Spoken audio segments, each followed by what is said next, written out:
बच्चे का फिलहाल अस्पताल में इलाज चल रहा है। बच्चे के परिजनों की शिकायत के बाद सीएचसी प्रभारी डॉक्टर ताराचंद योगी ने उसी सिरप का सेवन किया, जिसके बाद उनकी तबीयत भी खराब हो गई।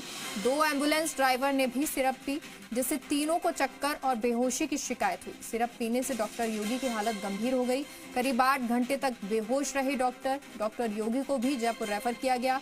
डॉक्टर योगी इस समय जयपुर के फोर्टिस अस्पताल में भर्ती हैं। घटना के बाद चिकित्सा विभाग और जिला प्रशासन में हड़कंप।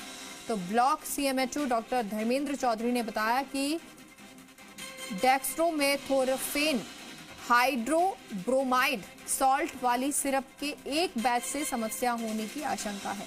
एहतियात के तौर पर इस बैच की आपूर्ति और वितरण पर जिले भर के सभी सरकारी अस्पतालों में तत्काल प्रभाव से रोक लगा दी गई है।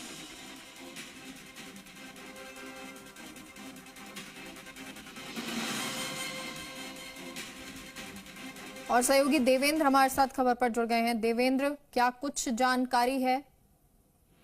देखिए, गगन नाम का बच्चा है जिसकी जो खांसी की सिरप लेने से इसकी तबीयत खराब हुई है और निःशुल्क दवा वितरण का डीडीजी काउंटर से इसको दवा वितरित की गई थी और उसके पीने के बाद में इसकी तबीयत खराब हुई है। फोर्टिस में जयपुर में एडमिट है और सबसे बड़ी बात यह कि इस दवा की अब जो सप्लाई है उस पर रोक लगा दी गई है, जो वितरण है उस पर रोक लगा दी गई है।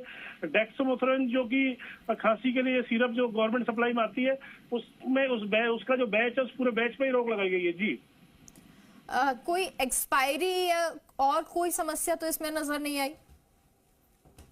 ये समस्या तो नहीं है, लेकिन इसकी जो पैकिंग है, इसके जो मैन्युफैक्चरिंग के दौरान इसमें कोई फंगस इन्फेक्शन की बात निकलकर सामने आ रही है। अब ये चीज तो तभी स्वास्थ्य विभाग की ओर से जब ऑफिशियल कुछ चीजें अनाउंस की जाएंगी तब चीजें सामने आएंगी, लेकिन प्राइमरी तौर से अभी जो इसका डिस्ट्रीब्यूशन है उसको रोक दिया गया है सभी डीडीसी काउंटरों पे, जहां पूरे जिले भर के अंदर जहां जहां गवर्नमेंट सप्लाई में जिन यहाँ ये वितरित होती थी, चाहे पीएससी हो सीएससी हो, जितने भी जहाँ केंद्र है डीडीसी के, वहां जाए सप्लाई होती थी खांसी के लिए, क्योंकि वायरल का मौसम है, मौसमी बीमारियां बढ़ रही हैं तो बच्चों में खांसी जुकाम की समस्या बढ़ रही है और इस सप्लाई में इसको दिया जा रहा है। तो ये सिरप जो के पीने के बाद में लगातार जो अलग तरीके इसके सिम्टम्स नजर आते हैं, तबियत खराब होती है और इस बच्चे की गगन की भी तबियत खराब हुई है। जी ठीक है देवेंद्र, शुक्रिया जानकारी के लिए। और बच्चे के अंकल ताऊ लगते हैं रिश्ते में, पुरुषोत्तम, वो जुड़ गए हैं हमारे साथ। पुरुषोत्तम जी, पहले जानना चाहेंगे क्या बच्चे को बीमारी थी, कैसे आप पहुंचे आप लोग और फिर सिरप दी गई, पूरी जानकारी दीजिए।